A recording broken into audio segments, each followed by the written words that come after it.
I don't know which of the three branches of government does the most to infringe on your rights. Take, for example, the recent Supreme Court decision in the case Bondi versus Vanderstok, where Mr. Vanderstok challenged the recent regulations from the Bureau of Alcohol, Tobacco, Firearms, and Explosives, redefining weapons parts kits as firearms. It seems the Supreme Court has a hard time reading either the law or the Constitution. So we'll discuss that next, right here in the Constitution Study.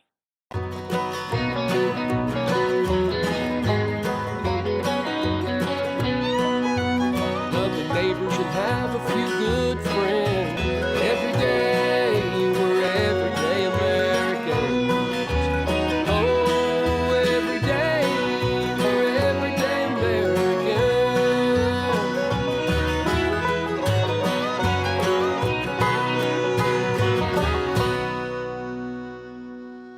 Hello there, everyday Americans. Paul Engel here with the Constitution Study, where we read and study the Constitution, teach rising generation be free. This case, now known as Bondi versus Vanderstok, has been of great interest among the firearms community in this country because it really is a question of, well, they're called ghost guns, but it's really home-built firearms. And does the ATF have the authority to simply redefine that in violation of the law? That's the primary question here, and that's the one that we'll get to. Now, if you want to find my sources, where I got my information, well, go to the website, constitutionstudy.com. You'll find the written article where every quote has a link to the source material, so you can double-check my work. I love when people double-check my work. Now, I'll talk more about the website and some other things at the end of the episode, but for now, let's get into this case, Bondi versus Vanderstok. While this lawsuit questions the actions of the ATF, the events actually start all the way back in 1968. The Gun Control Act of 1968, called GCA, requires those engaged in importing, manufacturing, or dealing in firearms to obtain federal licenses, keep sales records, and conduct background checks, and mark their products with serial numbers. Well, the case was filed in 2023. It really begins with the Gun Control Act of 1968. However, what Justice Gorsuch stated in the opinion about what the law says is not exactly correct. The Gun Control Act reads, "It shall be unlawful for any person except a licensed importer, licensed manufacturer, or licensed dealer to engage in the business of importing, manufacturing, or dealing in firearms, or in the course of such business to ship, transport, or receive any firearm in interstate or foreign commerce, or except a licensed importer or licensed manufacturer to engage in the business of importing or manufacturing ammunition, or in the course of such business to ship, transport, or receive any ammunition in interstate or foreign commerce." You see, the Gun Control Act only prohibits a person from participating in certain forms of interstate commerce. As defined in the GCA, the term interstate or foreign commerce includes commerce between any place in a state and any place outside of that state, or within a possession of the United States, not including the Canal Zone, or the District of Columbia, but such terms does not include commerce between places within the same state, but through any place outside of that state. The term state includes the District of Columbia, the Commonwealth of Puerto Rico, and the possessions of the United States, not including the Canal Zone. Now, this is allowed because Congress has the authority under the Constitution to regulate commerce with foreign nations and among the several states and with the Indian tribes. The Act also defines a firearm as the term firearm means any weapon, including a starter gun, which will or is designed to or may readily be converted to expel a projectile by the action of an explosive. The frame or receiver of any such weapon, or any firearm muffler or firearm silencer, or any destructive device. Such terms do not include an antique firearm. Now, why did Congress pass this legislation? Shortly after the assassination of Senator Robert F. Kennedy and Dr. Martin Luther King Jr. stunned the nation, Congress adopted the Gun Control Act of 1968, the GCA. Existing gun control measures, Congress found, allowed criminals to acquire legally untraceable guns too easily. Once again, Congress exceeds its constitutional authority because it saw a need and thought it knew better than the Founding Fathers. In response, Congress adopted a number of new mandates. As a result, many of those now engaged in importing, manufacturing, or dealing in firearms must obtain federal licenses, keep records of their sales, and conduct background checks before transferring firearms to private buyers. And the Act also requires importers and manufacturers to mark their firearms with serial numbers. Again, the Supreme Court reads into the law language that does not exist, because that language of the law only impacts any firearm in interstate or foreign commerce. These mandates serve at least two ends. The background check requirement seeks to keep guns out of the hands of criminals. The problem is, just because Congress thinks keeping a gun out of the hands of criminals is a good thing, which I tend to agree with, that doesn't mean they can break the law to do so. In the midst of this, the ATF promulgated a new regulation. In 2022, the Bureau of Alcohol, Tobacco, and Firearms and Explosives adopted a rule interpreting the act to cover weapons parts kits that are designed or may readily be converted to expel a projectile, and partially complete, disassembled, or non-functional frames or receivers. This is the core of the issue in this case. Do executive agencies have the legal authority to effectively rewrite federal law? As the court points out, the GCA's mandate applied to firearms, and the law defines the key term broadly. Thanks to this generous definition, the GCA has long been understood to reach everything from the run-of-the-mill rifles to novelty umbrella guns. The GCA may have been understood to reach a lot of different weapons, but only when they are in interstate or foreign commerce. The fact that so many people keep forgetting this has led to more and more infringements. Recent years, however, have witnessed profound changes in how guns are made and sold. When Congress adopted the GCA in 1968, the milling equipment, materials needed, and designs were far too expensive for individuals to make firearms practically or reliably on their own. With the introduction of new technologies like 3D printing and reinforced polymers, that is no longer true. Today, companies are able to make and sell weapons parts kits that individuals can assemble into functional firearms in their own homes. Yes, things change over time. But who is responsible for making sure the laws keep up with the times? The agencies or Congress? Because it certainly is not the courts. Once again, the Supreme Court wants to justify rewriting the rules. Some manufacturers and dealers take the position that weapon parts kits do not qualify as firearms subject to the GCA. As a result, they say they are free to sell their products without obtaining a federal license, conducting background checks, maintaining sales records, or barking components with serial numbers. To be fair, that is what the law says. The term firearm means any weapon, including a starter pistol, which will or is designed to or may readily be converted to expel a projectile by the action of an explosive. The frame or receiver of any such weapon, any firearm muffler or firearm silencer, or any destructive device. The law says nothing about firearm components. The law also says that the prohibitions are against firearms in interstate or foreign commerce. This is where the ATF decided to step in and muck things up. Since Congress was unable to pass legislation to include gun part kits, it seems the ATF would step in. In 2022, the Bureau of Alcohol, Tobacco, Firearms, and Explosives adopted a new rule designed to combat the proliferation of ghost guns. So the agency invoked authority Congress granted it to prescribe rules and regulations as necessary to carry out the GCA. Except that's not what 18 U.S.C. Section 926A actually says. It reads, "The Attorney General may prescribe only such rules and regulations as are necessary to carry out the provisions of this chapter." Not only does Section 926 not give the ATF the authority to write rules and regulations, it gives the Attorney General that power. Furthermore, the power is to put into effect the provisions of that chapter of the law, not to rewrite that law. The GCA embraces and thus permits ATF to regulate some weapons parts kits and unfinished frames and receivers, including those we have discussed. Because the Court of Appeals held otherwise, its judgment is reversed, and the case is remanded for further proceedings consistent with this opinion. Except the GCA says no such thing, and the fact that the court thinks it does points to how badly the judiciary has been compromised. At least in this case, not all the justices are blind.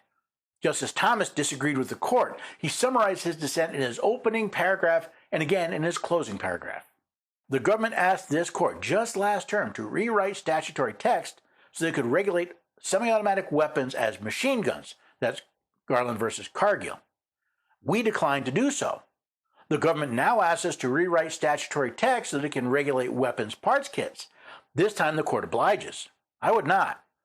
The statutory terms frame and receiver do not cover the unfinished frames and receivers contained in weapons parts kits, and weapons parts kits themselves do not meet the statutory definition of firearm.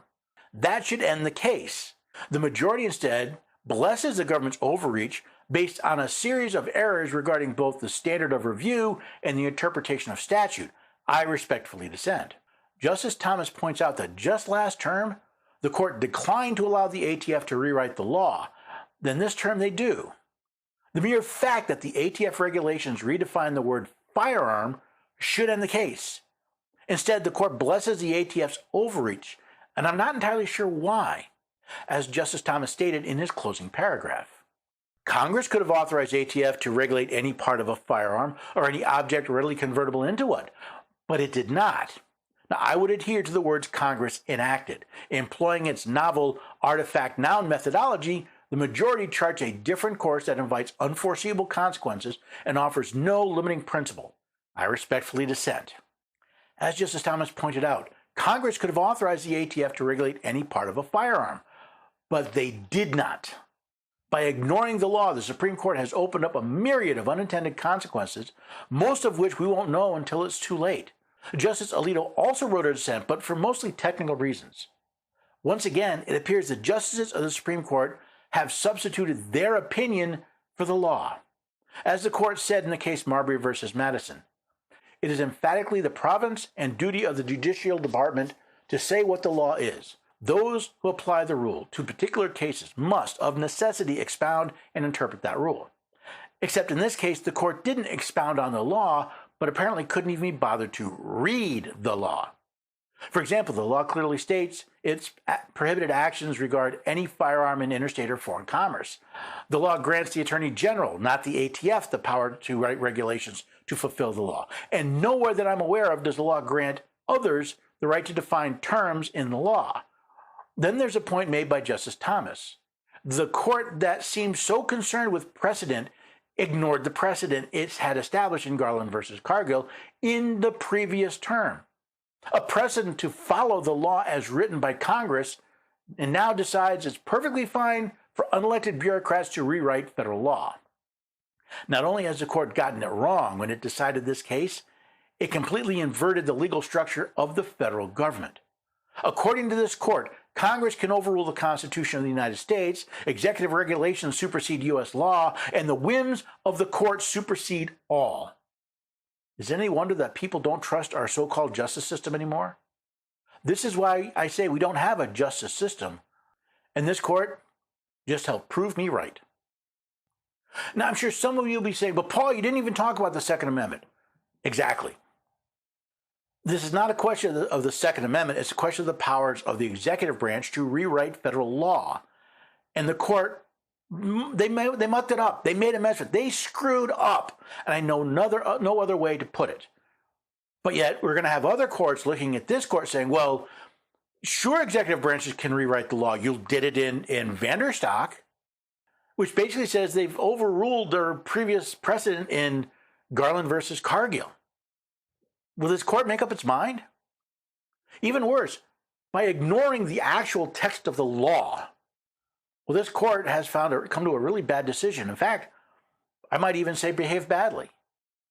By looking and saying, well, it's a good idea, we want to let this happen, rather than looking at the language of the law, isn't that bad behavior? Wouldn't that warrant the termination of their terms because of such bad behavior? Now, I don't want to talk about impeaching a judge simply because they got a decision wrong, but I'm worried about the fundamentals of how they got there. Just last term, they said agencies cannot rewrite law, and now they say they can. Would they please make up their mind? Better yet, would the real Supreme Court justices please stand up? Because you're not following your oath of office, and that disturbs me greatly. Now, if you want to learn more about the limitations on, well, not just the courts, but the entire federal government, might I recommend my book, The Constitution Study, Returning the Constitution to We the People. It's a clause-by-clause study of the Declaration of Independence and the Constitution, each and every clause written in plain conversational English that everyone can understand. Find it at constitutionstudy.com/shop or Amazon or other places where books are sold. John Jay said that every member of the state ought diligently to read and study the Constitution of his country. Well, here's an opportunity for you to do just that. There's another course I found that's really cool. It's called The Miracle of America. You wonder what makes America great? Well, it's a miracle that we're here. This course covers our history basically from the Pilgrims through the drafting of the Constitution. It helps explain why the Declaration and Constitution are written the way they are. Now, I made a deal with the owners. Go to constitutionstudy.com/1776 study guide. That's the numerals 1776 study guide. You'll be taken to a custom landing page where you can not only read up about the course, you can enroll for a lesson on God's natural law absolutely free. Again, go to constitutionstudy.com/1776 study guide to read up about the course and to get your free lesson on God's natural law. You can also support the work that we're doing here with your cell phone. Join Patriot Mobile, America's only Christian conservative wireless provider. I joined them years ago, and I've been very happy with their service. Best of all, they don't spend money with companies and organizations that are trying to destroy our rights, but with organizations that are trying to defend our rights, our freedom of speech, freedom of religion, our right to life, liberty, and the pursuit of happiness. Go to patriotmobile.com/constitution and find a plan that works for you. Maybe you're eligible for a discount. Maybe you're a member of the NRA or a first responder or just a family with multiple lines. And then be sure to use the code Constitution at checkout to get free activation. Once again, that URL is patriotmobile.com/constitution, and the code for free activation is Constitution as well. Whatever you do, I hope you'll come back and join us here and maybe share the links that we have, the link to this video, the podcast, the articles. Share them with friends and family. Share them with neighbors. Share them with community groups. And then invite them all to come back and join us here next time for the Constitution Study. Love